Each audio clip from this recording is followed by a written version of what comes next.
the thread zaps. This will trim, burn, and melt your thread ends in one motion. It runs on a single AA battery and comes with a clear top to protect it when it's not in use.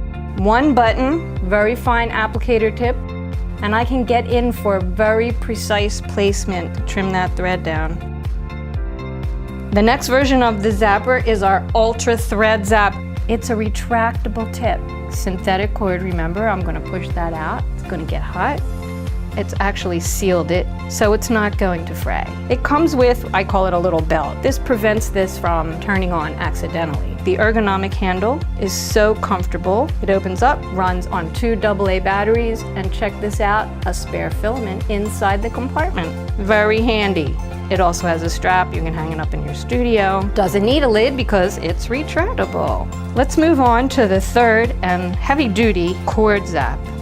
This runs on 2 AA batteries, also has the fine filament tip and a lid to put on when not in use to protect it. One button, like the smaller thread zap too. This cuts and cauterizes heavier cords with the touch of a button.